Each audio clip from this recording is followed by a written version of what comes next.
የጌታን ምስጢር ማወቅ ለከኛ የተከለከለ አይደለም የሚያስፈልገው ነገር አለ በኤርሚያስ ምዕራፍ 31 ቁጥር 31 ላይ የምናገረው ነገር አለ ዝቅ ሲል ደግሞ እስራኤል ሕግን አልጠበቀም ከኔ ጋር በዮሐንስ በዘፍጥረት 24 ላይ የተጻፈውን ሕግ ከኔ ጋር ቃል የገቡበትን ሕግ ቃል ኪዳን አፍርሰዋል አልታዘዙኝም ይታዘዛሉ አሉ ግን አልታዘዙኝም እኔን ስለተውኝ እኔም ተውኳችሁ ካለ በኋላ በዛው ቀጥሎ አሁን ግን አለ እግዚአብሔር አሁን ግን እስራኤል ብቻ ሳይሆን በመድር ላይ ካለው እኔ ከፈጠርኩ ሕዝብ ሁሉ ጋር አዲስ ቃል ኪዳን ይገባለሁ ቃሌን በልባቸው አኖራለሁ አለ እግዚአብሔር ክብር ለጌታ ይሁን ቃሉን በልባችን የማኖርንም ሥራ ይሰራለሁ አለ ማናቸውንም ሥራ ሰው በራሱ አቅም አይችልም በእኛ ውስጥ በጎ ማድረግንም በጎ መስራትን ማሰብንም መፈለግንም የሚሰራ እግዚአብሔር ነው እስቲ ፊልጵስዩስ 2:13 ላይ ሲታነቡ የሚታገኙት ነገር ይሄ ነው በእናንተ ስለ በጎ መፈለግንም ማድረግንም የሚሰራ እግዚአብሔር ነው ይላል ሐዋርያው ጳውሎስ ለፊልጵስዩስ ሰዎች በጻፈው በእናንተ ይሄን እኮ የሚሰራ እግዚአብሔር ነው ከራሳችን ተነስተን በጎ መስራት አንችልም መፈለግም አንችልም የሚያነሳሳው በእኛ ውስጥ ያደረው መንፈስ ቅዱስ ነው ያ መንፈስ ቅዱስ በእኛ ውስጥ ሲሰለጥን እኛ ደግሞ ምን እንደምንሰራ እናውቃለን መንፈስ ቅዱስ የሚያስተምር መንፈስ ቅዱስ የሚመራው መንፈስ ቅዱስ በእግዚአብሔር ዘንድ ያለውን የሚያሳውቅ መንፈስ ቅዱስ የሚወቅሰን መንፈስ ቅዱስ አንተ እኮ ከዚህ ተመለስ ኃጢአት ሰርተን ንቅንቅ እንዳንል ወዳው ወደ ቦታ እንድንመለስ ከጌታ ጋር በንስሐ እንድንታረቅ ልባችንን ይወቅሳል በእውነት መንፈሳዊ ሰዎች እስቲ አይታችሁ ከሆነ ባለማወቅ ስንፍና ንግግርም ተናግራችሁ ቅር ይላል መንፈሳዊ ሰዎች ይሄን ታውቃላችሁ ለስጋ ራሳችን ካልሰጠን መንፈስ ቅዱስ ተመለስ ሲተሰርታል እንቅልፍ ይነሰራል ያን ጊዜ ወዳው ንስሐ መግባት አለብን ስለዚህ በእኛ ውስጥ ስለ በጎ መፈለግንም ማድረግንም የሚሰራ እግዚአብሔር ነው እግዚአብሔር ጸሎታችሁ እንዲሰማ ትፈልጋላችሁ እንፈልጋለን ብቸኛ መንገድ ከእግዚአብሔር ጋር ህብረት መኖር ነው ምስጢር እንዲገልጥ ትፈልጋላችሁ ሁሉን ምስጢር እግዚአብሔር ይገልጣል ከሱ ጋር መጣበቅ ነው እሱን መፈለግ ነው ለኢያሱ እንደተባለ ኢያሱን ምንድነው ያለው በኢያሱ መጽሐፍ ምዕራፍ 1 ቁጥር 8 ላይ 7 እና 8 ሲታነቡ ምንድነው የሚለው የዚህ መጽሐፍ ካፊ አይላይ ካለስ በኋላ የተጻፈውንም በቀንም በሌሊትም ታስበው ዘንድ ይላል አስብ ይላል የተጻፈውን መቼ አስላስብ መቼ ተናገሩ ሁላችሁ መቼ በስራ ቦታም በቤትህም በመኝታህም ከጓደኛ ጋር ስትሆንም በየትኛውም ቦታ እኔም እናንተም የእግዚአብሔርን ቃል እንድናሰላስል እግዚአብሔር ይጠይቀናል ዛሬ መልእክቴ ይሄ ነው እግዚአብሔር ከኛ የሚፈልገው ቃሉ ኢየሱስ ክርስቶስ ራሱ ነው በቀንም በሌሊትም የእግዚአብሔርን ቃል ሚሞራይዝ ማድረግ ማሰላሰል ያን ከሚሆን ሰው ጋር እግዚአብሔር አለ እርግጠኛ ሆኜ 100% እርግጠኛ ሆኜ እናገራለሁ በእውነት ነው ይሄ እውነት ነው እግዚአብሔርን ቃል የሚያሰላስል ሰው ሌላ ማሰብ አይችልም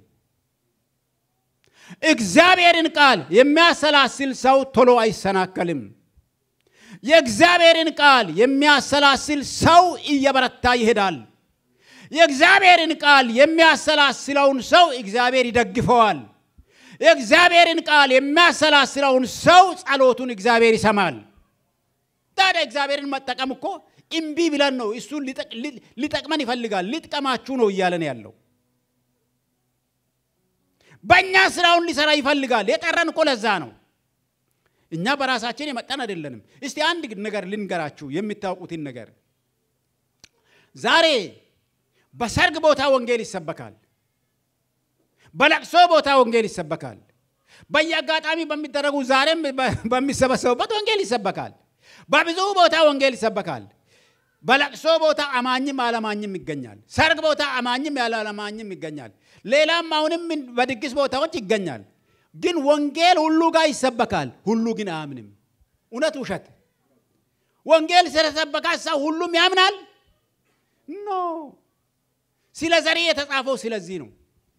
ስለ ዘሪ የእግዚአብሔር ቃል ሲዘራ በመንገድ ዳር ወደቀ ይላል። ያ ማለት የእግዚአብሔር ቃል ነው የሚለውና ዘር የሚለው ምሳሌ ነው። እና የእግዚአብሔር ቃል በሰዎች ላይ ሲዘራ ልባቸው የማይቀበላቸው ብዙ ሰዎች ናቸው። ሪሊ እኔ ያረጋግጥበት ነገር አለ። አሁን ተሰብኮ ሲወጡ እስቲ ከለቅሶ ቦታም አማኝ ያልሆነውን ሰው አናግሩ። ዛሬ ምንድነው የተባለው በሉ። አንድ ነገር ውስጡ የለም። ይሄን እኔ አንድ ጌይ ላይ ሞክሬያለሁ። እሱም የሚሰራ ነበርና ጌይ የሆነች ሴት ነበረች። አዎ ሴትን ያገባ ማለት ነው። እዛ ለምንድን ነው እየሸሸው ቆይቼ ልቤ ወቀሰኝና መምክሰር አለብኝ ብዬ ሄድኩኝ። ቀረብኩ በብዙ መንገድ ቀረብኩና አሁን ሰው ሲያቀርቡት ይቀርባል። ከዛ በኋላ ባክሽን ጌታ ኢየሱስ ክርስቶስን የራስሽ አዳኝ አድርጌ አልኳት። ሰበኩ ማለት ነው። አንደኛው ከኔ አማርኛ እንግሊዝኛ የምትሻለ የምታው ልጅም ነበረች። አጠጋቦ ሴት ልጅ ነው ከኛ ኢትዮጵያውያን። እና ይሄን ሲናገር እኔ እኮ አማኝ ነኝ አለችኝ። የት ቤተክርስቲያን ትገቢያለሽ? ባፕቲስት። ስንት ጊዜሽ ነው ካመንሽ? ኧረ ረጅም ዘመን። ቤተክርስቲያን ትሄጃለሽ? አዎ እሄዳለሁ። አንዳንድ ጊዜ ካልሆነ ሁሌ እሄዳለሁ አለችኝ። እሺ እስቲ በህይወትሽ ዘመን ምን እንዳናገረኝ አላውቅም። እስቲ በህይወትሽ ዘመን የእናንተ ቤተክርስቲያን ፓስተር ከሰበከው አንዷን ጥቅስ ንገሪኝ አልኳት። እውነት ነው በእኔ ውስጥ ምንም የለም አለችኝ። አም ሶ ሶሪ። ተመልከቱ፣ የሞት ጥላ አጥልቶባታል ማለት ነው። የእግዚአብሔርን ቃል የማይቀበል ልብ አላት ማለት ነው። ቤተክርስቲያን ትገባለች፣ ራሷን አማኝ ነኝ ትላለች፣ ፓስተር አላት፣ ቤተክርስቲያን አላት። ግን መንገዷን ስለለወጠች ምንም ነገር በውስጧ የለም።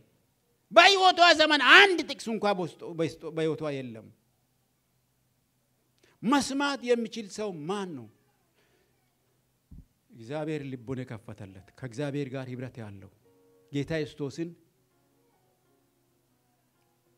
የተቀበለ በስሙ ያመነ ለዛ እግዚአብሔር ይናገራል። ለዛ ይናገራል። ያም ሆኖ በቀረብን ልክ ይናገራል። ሳምንት ስለ ዳዊትና ሰለሞን ተናግሬያለሁ። ዳዊት ብዙ ልጆች ናቸው ያሉት እና አብሰሎም ታላቅ አብሰሎም ነው። ብዙ ናቸው ወንዶችም። ነገር ግን ከአንድ ሚስት የሚወለድ ሰለሞን የሚባል ነበር። አባቱ አርጅቶ አልጋ ላይ ከዋለ በኋላ እናቱ ከአባቱ ጋር በጣም የቅርብ ናት። ሌሎች ሚስቶችም ስላሉ በጣም ቅርብ ናት። ስለዚህ ያኔ ተናገርከውን ቃልን ረሳ ወይ? ይሄው አብሰሎም እኮ ዙፋን ላይ ወጣ አለች። ወጥቷል። በርግጥ ዙፋኑን እኮ አባቱ አልጋ ላይ ውሏል። እሱ ዙፋን ላይ ወጥቶ እስራኤል ሽማግሌዎችን እየሰበሰበ አሁን መሪ ነኝ ብሎ ኦሬዲ አውጇል። ይሄን ጊዜ ዳዊት አለ ነው አምጪ አለ ልጅሽን ሰለሞንን አምጪ። አመጡ። ነገሥት 2 ላይ እንደተጻፈ ሰለሞንን ብቻ ነው ያናገረው። ካሉት ልጆች ሁሉ ይልቅ የልቡ ነበረ። አባቱን ይሰማ ነበረ፣ ይታዘዝ ነበረ። አንደኛ ነገሥት 2 ላይ ታገኛላችሁ። ከዛ በኋላ ልጄ ሰለሞን አቤት አለ። አሁን ምስጢሩን ሊገልጥለት ነው። ከኔ ጋር እግዚአብሔር ቃል ኪዳን አለን።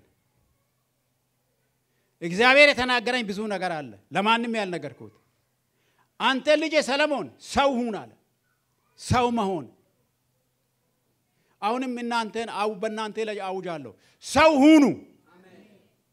ሰው ሁኑ ሰው መሆን እግዚአብሔር ለመረጠው ለተባረካ ብቻ የሚሆን ነገር ነው ሰው አለ ይባላል ሰው አለ ማለት የተለየ ምርጥ ማለት ነው ሰለሞን አቤት ሰው ሁን የእግዚአብሔርን ትእዛዝና ሥርዓት ጠብቅ እግዚአብሔርን ተከተል ከዛ በኋላ ብዙ ነገር ይናገራል ከዛ በኋላ ምንድነው የሚለው ለሰለሞን እግዚአብሔር እኔ ለእሱ ቤተ መቅደስ እሰራለሁ ቢል በእጅ ደም አለ አንተ አሰራም ልጅ ይሰራል ብሎኛል የእግዚአብሔርን ቤተ መቅደስ የሚሰራው አንተ ነህ ይሄው ያለ ለእግዚአብሔር የለየሁት ወርቅ ይሄው ብር ይሄው ለቤተ መቅደስ የሚያስፈልግ ነገር ሁሉ ይሄው በዚህ ትሰራለህ አለና ለእሱ ብቻ ለእግዚአብሔር ቤት የሚሰራበትን ሲያሰረክብ በቀረው እኔ ሲሞት ያለኝ ቀሪም ለእግዚአብሔር ቤት ስራ ይዋል አለ አንተ ነህ የሚሰራው አለ የሚገርማችሁ ሰለሞን ሁለት ነገር በአንድ ጊዜ ሰራ ቤተ መቅደስንም ቤተ መንግስትንም የእስራኤል የመጀመሪያ ቤተ መቅደስንም ቤተ መንግስትንም የሰራው ሰለሞን ነው ዝቅ ብለን ስንመለከት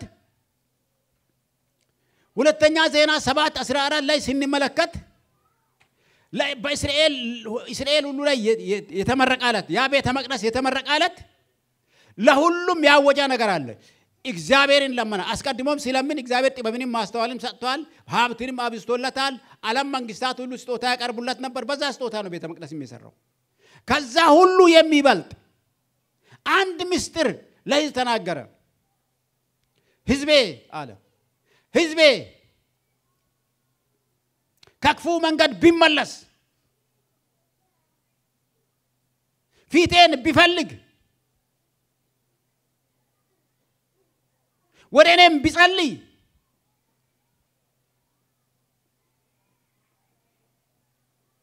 የቀረውን ልትሞሉ ትችላላችሁ ባንም ሊሞላ ይችላል ይሄን ስትሆን እግዚአብሔር ምንድን ነው ጸሎትን ይሰማለሁ እነዚህ ነገሮች አስቡ እግዚአብሔር ጸሎትን የሚሰማው መቼ ነው ከክፉ መንገድ ስንመለስ ፊቱን ስንፈልግ ወደ እግዚአብሔር ስንጸልይ እግዚአብሔር ጸሎትን ይሰማል እግዚአብሔር ይባርካል እግዚአብሔር ምድርን ይፈውሳል በእኛ ምክንያት ምድር ይፈወሳል ወይም ይረገማል በእኛ ምክንያት ክፋት ስናደርግ በእኛ ምክንያት ይረገማል መታዘዝ ቃሉን ማሰላሰል እንደ ቃሉ መኖር ሲሆንልን እግዚአብሔር ምድርንም ይፈውሳል እንኳን እኛን ከእስራኤል ጋር ቃል የገባው ምንድነው ከሱ ጋር ከኖርን እስከ ሺህ ትውልድ ወደፊት የኔ ልጅ የልጄ ልጅ እንደዚህ የሆነ እስከ ሺህ ትውልድ ድረስ የእግዚአብሔር በረከት አይለይም ቃሉ ነው የሚናገረው እስከ ሺህ ትውልድ ድረስ ከናንተ ጋር ቃል ገባለሁ ያለው ቃሉን ስንጠብቅ ነው እንደ ቃሉ ስንኖር ቃሉን መታዘዝን በአዲስ ኪዳንም ተናግሯል ዮሐንስ ወንጌል ምዕራፍ 14 23ን ብታነቡ ያን ታገኛላችሁ የሚወደኝ ቢኖር ቃሌን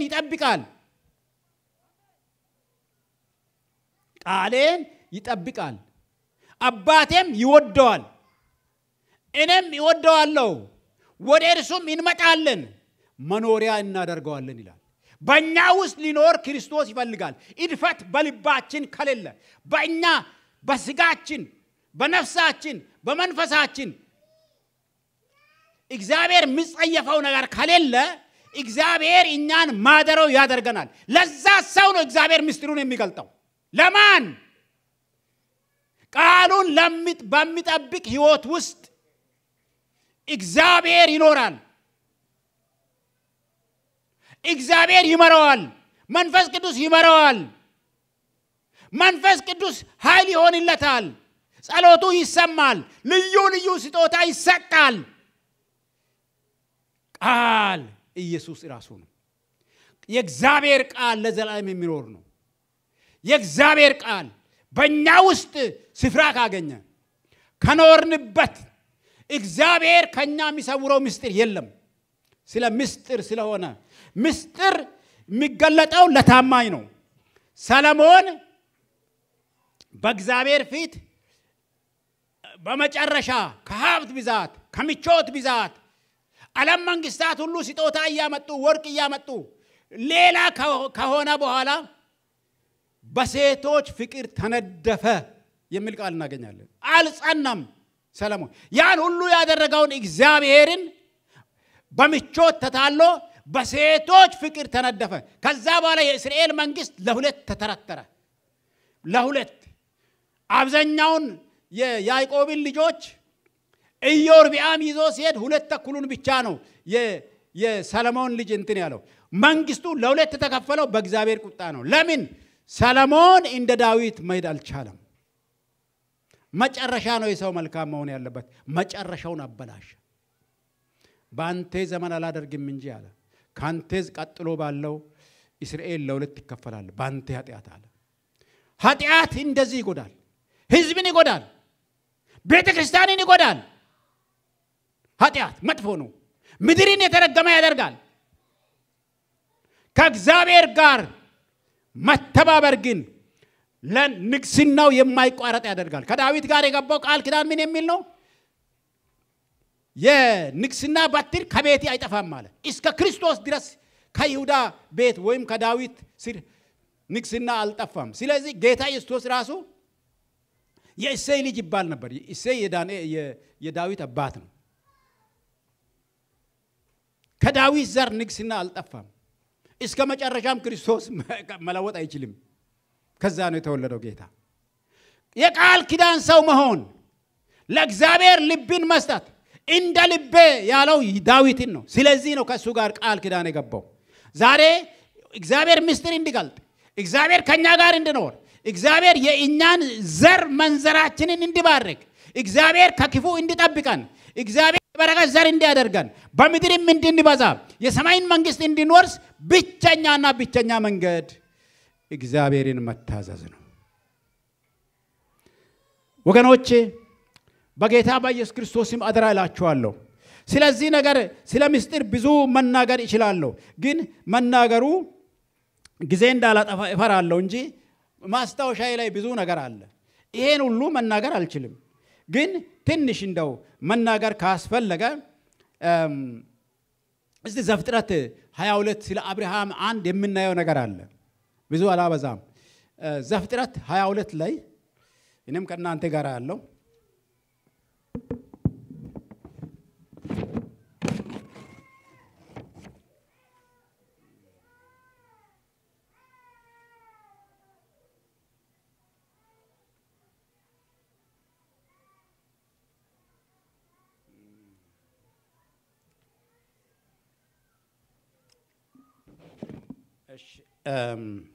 ዘፍጥረት 22 ደርሳችሁ ከሆነ እግዚአብሔር ከአብርሃም ጋር የተነጋገረበትን እናያለን እስቲ እኛ እግዚአብሔርን እንወደዋለን እኔና እናንተ እግዚአብሔርን እንወደዋለን ራሳችንን እንድንፈትን ነው ይሄን ክፍል የምናየው እግዚአብሔርን እንወደዋለን እግዚአብሔርን እወደዋለሁ ትላላችሁ እንውደደው ለማለት ነው አሁን ከዚህ በኋላ የበለጠ እንውደደው ለማለት ነው እንጂ ስላለፈው አይደለም እግዚአብሔር የአሁን አምላክ ነው አሁን ይምረናል አሁን ቸርነት ያደርጋል ንስያ ነው እግዚአብሔር የሚፈልገው ስለዚህ ራሳችንን ማየት እንድንችል ስለ አብርሃም የተጻፈውን በምዕራፍ 22 ከቁጥር 1 ጀምሮ ያለውን ክፍል በጌታ በኢየሱስ ክርስቶስ ስም አነባለሁ ከነዚህ ነገሮች የሚለው ከሆነው እግዚአብሔር ፊት ካደረገው የተነሳ ነው ከነዚህ ነገሮች በኋላ እግዚአብሔር አብርሃምን ፈተነው ይላል እግዚአብሔር አብርሃምን ፈተነው አገሩን ትቶ የወጣውን ባህሉን ትቶ የወጣውን ወጉን ትቶ የወጣውን አምልኮውን ትቶ የወጣውን እሱ ጠርቶ ወደ አለበት ወጥቶ ያለውን ሰው አብርሃምን እግዚአብሔር ጠርቶ እንዲህ አለው ፈተነው ይላል እንዲህ አለው አብርሃም ሆይ አብርሃምም እነሆኝ አለ የምትወደውን አንድ ልጅህን ይስሐቅን ይዘህ ወደ ሞሪያ ምድር ሂድ እኔም በምነግርህ በዛ ተራራ ላይ በዛ መስዋዕት አድርጋ ሰዋው አለ አሁን እንግዲህ እዚህ መካከል ልጅ የሰጣችሁ ማን ነው ልጅ የእግዚአብሔር ስጦታ ነው ተብሎ ተጽፏል ልጅ የሚወለደው እግዚአብሔር ሲሰጥ ነው ብዙ ሰዎች በዛ እንደተፈተኑ አብርሃምም ተፈትኖ እንደነበር ታውቃላችሁ። ብዙ ጊዜ እንደጸለየም ታውቃላችሁ። ልጅ የሚሰጥ እግዚአብሔር ነው። በፈለገው ጊዜ ይሰጣል። እድሜ አይገድብ፣ ሽምግልና አይገድብ። ሐናን ታውቃላችሁ። የዮሐንስ እና የዘካርያስ ሚስት ታውቃላችሁ። የአብርሃምን ሚስት ታውቃላችሁ። ብዙዎች በበስተ እርጅናቸው ወልደዋል።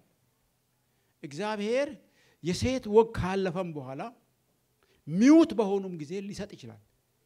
ይሄ እምነትን ይጠይቃል። የእግዚአብሔር እርዳታ ይጠይቃል። ልጅ የእግዚአብሔር ስጦታ ነው። እንደው ዝም ብሎ እንደወለዳችሁ አትቁጠሩ። ባልና ሚስት ስለሆናችሁ እንደተወለዱ አትቁጠሩ። የሰጠን እግዚአብሔር ነው። ስለዚህ እግዚአብሔር ይመስገን በሉልኝ ባካችሁ። እግዚአብሔር ይመስገን። ልጅ በልጅም እግዚአብሔር ባርኮናል። ክብር ለጌታ ይሁን። ለሌላውም ይሰጣል እግዚአብሔር። በሱ እጅ ሁሉ ነገር አለ። እዚህ ላይ የምንመለከተው 25 ዓመት በእግዚአብሔር ፊት ሲያነባ የነበረ ነው ይስሐቅን ለማግኘት። አብርሃም 25 ዓመት ጸልየዋል። 25 ዓመት እግዚአብሔርን ጎትጉቷል፣ ጠይቋል። በበስተም እርጅና እግዚአብሔር ይስሐቅን ሰጠው። ነገር ግን አሁን እግዚአብሔር ይጠይቀዋል። አንተ ስንቴ ጸልየ ምን ብለህ በበስተ እርጅና አይወለድም ባል ጊዜ የተወለደውን ያን ልጅህን ለእኔ ሰዋ፣ መስዋዕት አድርግ፣ ይረድ ልጅህን፣ ራስ ይረድ፣ የገዛ ልጅህን ይረድ። ዋው! ምን አይነት ከባድ ነገር ነው! የተወደደውን ልጅህን በዘሪ ምድርን ይባርካለሁ ብዬ ቃል ገባሁልህን ልጅህን ለኔ መስዋዕት አድርጋ ይረድ። እሺ፣ የአብርሃም ምላሽ ስለሚያስፈልገን ነው። እና አብርሃም ምን መሆን አለበት? ብዙ ጊዜ አስቸጋሪ ከሆዳቸው መከራ አይተው ነፍሰ ጡር ሆነው ምጥ ጎቷቸው የሚወልዱ እናቶች ስለ ልጅ ከባል ወይም ከአባትም ይልቅ የቀረቡ ናቸው። ይሄ እውነት ነው። እናቶች ሰፍ ይላሉ፣ ቶሎም ይቸጋገራሉ ከወንድ ይልቅ እና ትንሽ ወንድ ይታገሳል ይመስለኛል። አብርሃምና ሚስቱ እስቲ በዚህ ጉዳይ ላይ ይስማሙ አይስማሙ እስቲ ትንሽ እናያለን። በዚሁ አሁን ባነበብኩት ክፍል ነው እና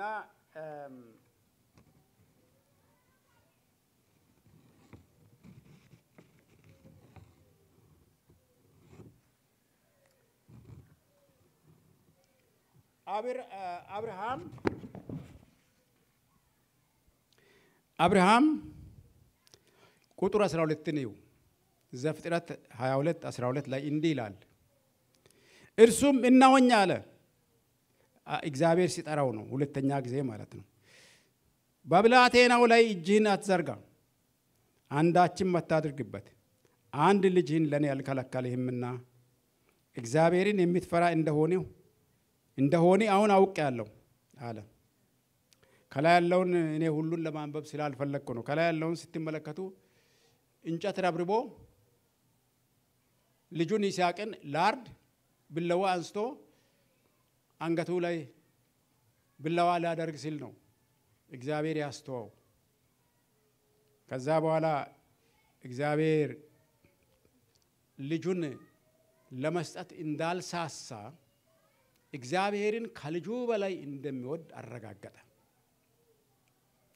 ከዛ በኋላም ሌላ በምትኩ እንዲታረድ በግ ሰጠው።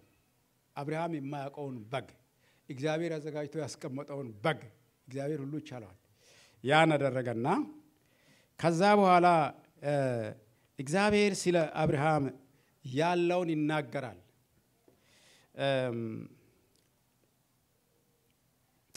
ቁጥር 16 ላይ እንዲህ ይላል፣ እግዚአብሔር በራሴ ማልሁ ይላል፣ ይህን ነገር አድርገሃልና አንድ ልጅህንም አልከለከልህምና በእውነት በረከትን ይባርክሃለሁ፣ ዘርህንም እንደ ሰማይ ከዋክብትና በባህር ዳር እንዳለ አሸዋ አበዛለሁ ዘርህም የጠላቶችን ደጅ ይወርሳል ሃሌሉያ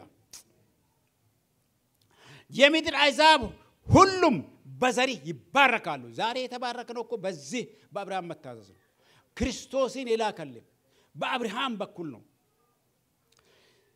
የምድር አሕዛብ ሁሉም ይላል ሁሉም በዘርህ ይባረካሉ ቃሌን ሰምተሃልና ቃሌን ታዘሃልና ከአንድያ ልጅህ ብቸኛ ከሆነው ልጅህ ይልቅ እኔን አክብረኸኛልና ዋው የአብርሃም እግዚአብሔርን መፍራት እስከዚህ ነው መውደዱ እስከዚህ ነው አብርሃም እንግዲህ እንደምናየው ምንንም ማንንም ከእግዚአብሔር ጋር አላስተካከለም ትልቅ ስፍራ የሰጠው ለእግዚአብሔር ነው ከሚወደው ምርጥ ነገር ሁሉ እግዚአብሔር በሀብት አብርሃምን ባርኮት ነበር ያ ሁሉ ሀብት ያ ሁሉ ባሪያ ወደ 380 ነው እንደዚህ ባሪያዎች አሉት ይሄ ሁሉ ነገር ይያለ እግዚአብሔርን አንድ ቀን ምን ትሰጠኛለህ አለ ልጅ የለኝም ማለት ነው ይሄ ሶሪያዊ ሊወርሰኝ አይደለ እንዴ አለ አይወርስም ብሎ ነበር አሁን ግን ልጅ ከሰጣ በኋላ መልስ አስጠኛለ ሲሰጠው ይነነ መልስ አስጠኛለ ይሄው ብሎ መስዋዕት አድርጎ ሊሰዋ መሬት ላይ ካጋደመ በኋላ ነው እግዚአብሔር ተው ያለው ተው በቃ ታዛኛል አለ እንግዲህ ወገኖች በቀደም ተረባርበን አቀማችን የሚችለውን ሁሉ ለጸሎት ቤት መግዣ ብለናል አይደል ይሄ ትልቅ ነገር ነው እስቲ አነጻጽሩ ከአብርሃም ጋር አነጻጽሩ የእግዚአብሔርን ስራ እዩ እግዚአብሔር ለሱ ክብር በሚናደርገው ነገር በረከትን ነው የሚለቀው በረከትን መባረክን በቀደም ትንሽ ነገር አድርጋችኋል አይደል በእውነት በእያንዳንዳችሁ ቤት እግዚአብሔር ታላቅ ነገር ያደርጋል ያደረግነው ትንሽ ነች አላደረግንም እንኳን አሁን እንዲህ አይነት አሁን እንደተጠረንበት ቦታ ለመሄድ እንኳን እናቶቻችን በ150 እንደዚህ ልብስ ታሰፉ የለ እንዴ ያን ልብስ ቀሚሶቻችሁን በየቀን የምትለብሱት አይደለም ለሌሎች ለወላወቅ ለማይረግ ለምኑም በተለያየ ምክንያት እናቶች ቀሚስ እንደዚህ ታሰፉ የለ እንዴ ለሰው ፍቅር ለእግዚአብሔርስ ፍቅር የቱ ይበልጥ ነው እግዚአብሔር ይባርካችሁ እኔና እናንተንም ለመንቀፍ እኔ ራሴንም ለመንቀፍም አይደለም ገና ወደ እግዚአብሔር ፍቅር ወደዛ ደረጃ የክርስቶስ ፍቅር ከፈላልንምና የበለጠ ሞቲቬት ለማድረግ ነው ባለፈው አንድ ጊዜ ትዝ ይለኛል ታድሶ አድርገን ከእግዚአብሔር ጋር ቃል ኪዳን የገባንለት ዳንኤል ብድግ ብሎ ለወንጌል ስርጭት ብሎ በጠየቀው በአንድ ጊዜ 50,000 ሰጣቸዋል እግዚአብሔር ይባርካችሁ በእውነት ይሄን ቤተክርስቲያን ጥሩ ቤተክርስቲያን ነው እኔ እንደማምነው በጣም ጥሩ ቤተክርስቲያን ነው ለእግዚአብሔር ስራ ሲባል ሰፊ ትላላችሁ የበለጠ ለእግዚአብሔር ስራ እንድትነሳሱና እንድትባረኩ ወዳለሁ እኔም እንዲባረክ ወዳለሁ የእግዚአብሔር ምስጢር ለኛም እንዲለቀቅ ወዳለሁ ሐዋርያ ጳውሎስ ልዩ ሰው አይደለም አብርሃም ልዩ ሰው አይደለም ሳሙኤል ሙሉ ሰው ልዩ ሰው አይደለም እግዚአብሔር ሆይ በልምልክት አሳይ ብሎ ሳሙኤል ያዘዘ ሰው ነው ሳሙኤል ነጎድጓድ ከላይ ዋው በቃን አሉ የእስራኤል ልጆች ሳሙኤል እንደኛ ሰው ነው ለእግዚአብሔር በመታዘዙ ነው እግዚአብሔር የሚታዘዝለት እግዚአብሔርን የሚታዘዘውን እግዚአብሔር ይታዘዛል እግዚአብሔርን የሚሰማውን እግዚአብሔር ይሰማል እግዚአብሔርን የሚያገለግለውን እግዚአብሔር ያገለግላል አገልግሉ እግዚአብሔርን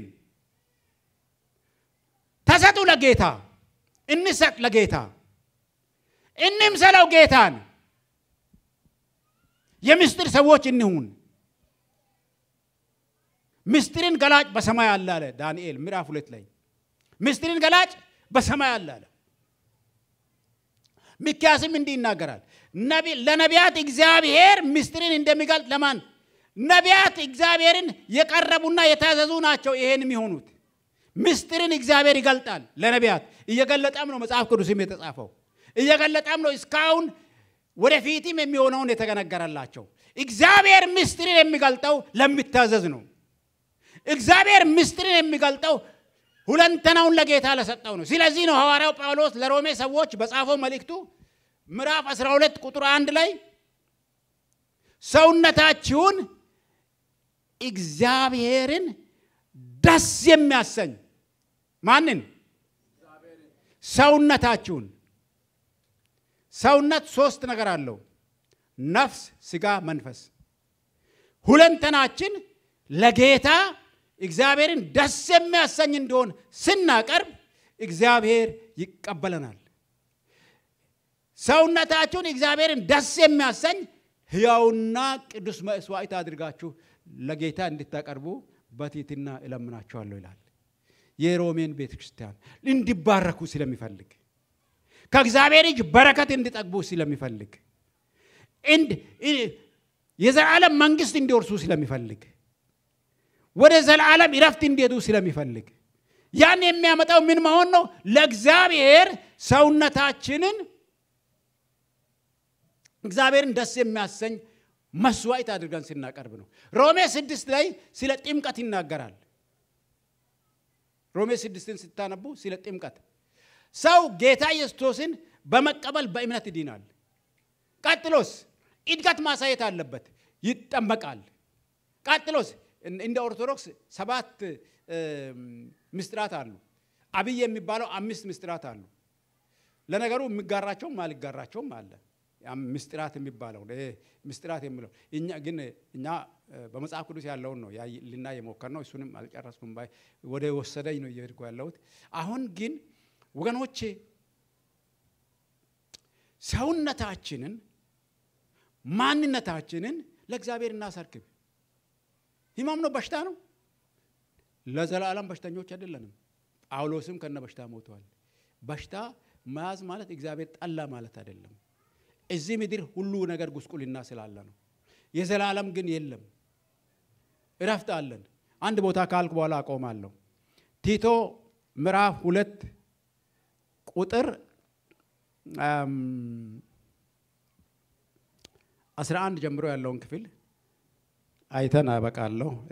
ምስጢራት የሚለውንም ባልጨርስም ምንም አይደለም፣ ወደ ልቤ የመጣውን ነው የተናገርኩኝ። እስቲ የደረሰ ሰው ቢያነብ ደስ ይለኛል። እስከ ቁጥር 14 ቲቶ ምዕራፍ 2 ከቁጥር 11 እስከ 14 እኔ የሚፈልገው ግን አንድ ቃል ነች። እሺ ዳኒ። ሰዎችን ሁሉ የሚያድን የእግዚአብሔር ጸጋ ተገልጧልና ሰዎችን ሁሉ የሚያድን የእግዚአብሔር ጸጋ ተገልጧልና ይህም ጸጋ ኃጢአተኝነትንና ዓለማዊ ምኞትን ክደን የተባረከውን ተስፋችን እርሱም የታላቁን የአምላካችንና የመድኃኒታችን የኢየሱስ ክርስቶስን ክብር መገለጥ እየጠበቅን ራሳችንን በመግዛትና በጽድቅ እግዚአብሔርን በመምሰል በአሁን ዘመን እንድንኖር ያስተምረናል። እግዚአብሔር ይባርክ። መደምደሚያው የእምነታችን መደምደሚያው ክርስቶስ የመጣበት ዋና መደምደሚያው መጨረሻው የዘላለም ሕይወት መውረስ ነው። ይሄንን ደግሞ ምንድነው የሚለው? የክርስቶስ መገለጥ። ይሄ የተባረከ ተስፋ ነው። አሁን የተባረከ ተስፋ የሚለውን ፈልጌ ነው ያንን ክፍል እንዲነበብ። እኛ የዳነው በጸጋ ነው፣ ክርስቶስ በሰራልን ስራ ነው። እንደው በጸጋ ዳንን፣ በእምነት በአፍ መስክረን በልብ አምነን። ይሄ ነው መዳን። ከዛስ በኋላ ማደግ አለ፣ እንጠመቃለን። መጠመቅ ማለት ቅድም ሲያነብ እዚህ መድረክ ላይ ሲናገር ነበር ድሬ። መጠመቅ ማለት ምን ማለት ነው? ክርስቶስ ሞቶ ተቀብሮ እንደተነሳ ወደ አብ እንዳረገ አማኝ ደግሞ መጠመቅ እንደ መሞት፣ መቀበር፣ መነሳት ይቆጠራል። ውሃ ውስጥ እንጠልቃለን፣ ከዛ ደግሞ እንወጣለን። ያንን ያሳያል። ዝቅ ብለን ስናነብ ምዕራፍ 6 ሮሜ ዝቅ ብለን ስናነብ ኦሬዲ ሞታችኋል ነው የሚለው። በዋጋ ተገዝታችኋል። ክርስቶስ በቀራንዮ ላይ በከፈለው ድናችኋል እናንተም ለጌታ ልትኖሩ ከዚህ በኋላ የሥጋ ፈቃድ ላለማድረግ ሥጋዊ ነገርን ገላችኋል ከዚህ በኋላ ለራሳችሁ አይደለም የምትኖሩት ለጌታ ክብር እንጂ ይላል የተጠመቀ ሁሉ ዓለምን እንደካደ ራሱን እንደሞተ አድርጎ ለዓለም እንደሞተ አድርጎ ለጌታ ግን ሕያው አድርጎ እንደሚኖር ሊቆጥር የሚገባ ነው ሌላው የእድገት ደረጃው የተጠመቀ ሁሉ ደግሞ የጌታ ሥጋና ደም ይወስዳል ይህም ደግሞ ኃጢአተኝነታችንን ያስወግዳል መጽሐፍ ቅዱስ በአንዳንድ ቦታ መታሰቢያ ነው የሚለውን ግን ፕሮቴስታንት ቤስታን አጥብቀን እንናገራለን መታሰቢያ ብቻ አይደለም የኃጢአት ማስተሰሪያም እንደሆነ እግዚአብሔር ቃል ይናገራል እግዚአብሔር ቃል ስለሚናገር ነው የሚናገረው ፕሮቴስታንትነትን ሳይሆን መጽሐፍ ቅዱስን ነው ማምነው መጽሐፍ ቅዱስ የሚለው ይላል ይሄንንም መታሰቢያ የሚለው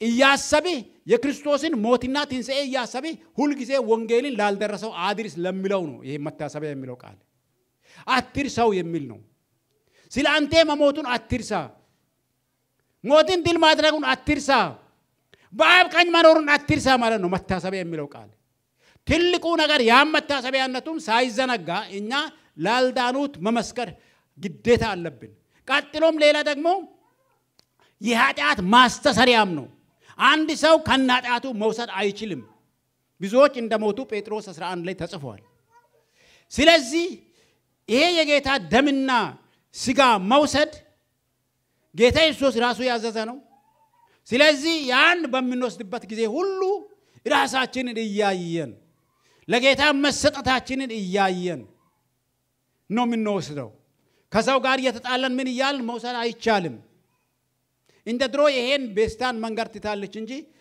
አንድ ሰው አንዳች ጉድለት ቢኖርበት ቁርባን ቅዱስ እንዲወስድ አይፈቀድም እንዳደኩ ማለት ነው በህይወቴ ዘመን ይሄንን ነው የማቀው ያም ሊነገር ይገባል ሰው ንስያ መግባት አለበት ይሄን ከመውሰዱ በፊት እግዚአብሔር በንስያ ይቅር የማይለው ነገር የለም ለኛ ባይሆን በጣም አስቸጋሪ ነበር ጌታ ያዘጋጀልን መንገድ ብቸኛ መንገድ ዮሐንስ ራእይ 2 እና 3 ምዕራፍን ሲታረቡ ታገኛላችሁ ብቸኛ መንገድ በየዕለት ንስያ መግባት ነው ንስያ ስንገባ የቀደመውን ይተዋል ጌታ መሐሪ አምላክ ነው እንደሱ ቸር የለም እንደሱ መሐሪ የለም ምህረት ያገኘን በየዕለት መታደስ ይኖርብናል ይሄን ይሆን ከጌታ ጋር ተስማምተን መኖር ይኖርበት ደሙና ሥጋውን እየወሰድን አይደል በዋጋ እኮ ነው የተገዛነው ያን እናስብ ከክፉ እንራቅ ክርስቶስን እንምሰል ዘመናችን ከእሱ ጋር ይሁን የዘላለም ሕይወት ከእሱ ጋር በሰማያዊ ስፍራ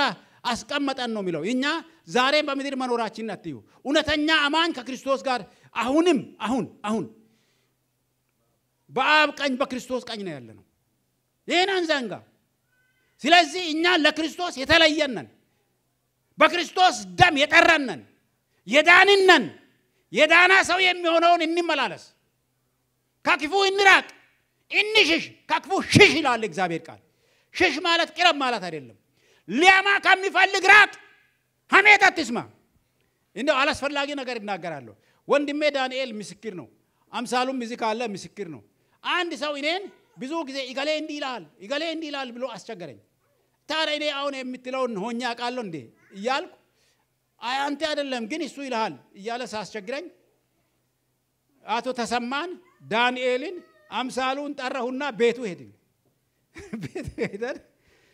አሁን እንዲልሃል ብሎ የነገረኝ የዛንለት አምሳሉን ነው አምሳሉ አንተን እንዲ ብሎ ሲለኝ አምሳሉን ቢሄድኩና ቤቱ ሚስቱንና እንግዳም ነበር እንግዳን አስወጥታን ቁጫልንና በሱ ፊት ነው የሚናገረው ከዛ በኋላ አምሳሉ እኔን ለምን እንዲ አልክ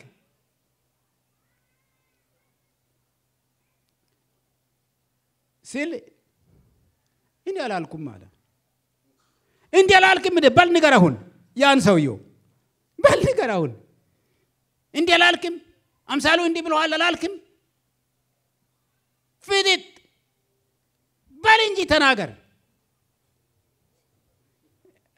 ለምንድን ነው እኔ ሰውየውን ልጎዳ አይደለም ሐሜቱን እንዲያቋርጥ ነው ሰው ማማቱን ጥሩ አይደለም እግዚአብሔር አይፈቅድም ሲኦል ነው የሚሄደው ያ ሰው እንደዛ አልኩኝ ሰውየው አገልጋይ እኮ ነው አገልጋይ በእግዚአብሔር ፊት ቆሞ የሚያገለግል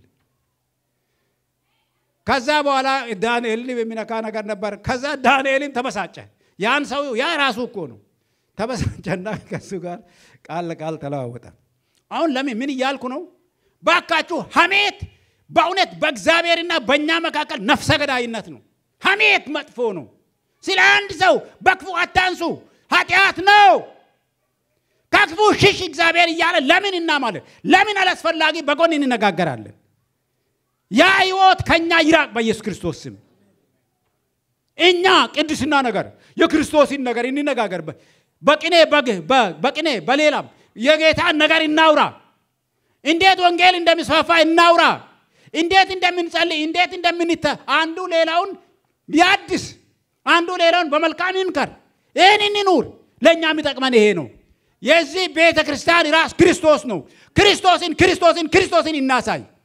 ክርስቶስን እናሳይ ጌታ ይባርካችሁ ምክር ነው የዛሬ እግዚአብሔር ይባርካችሁ ተቀበሉ እግዚአብሔር ይባርካችሁ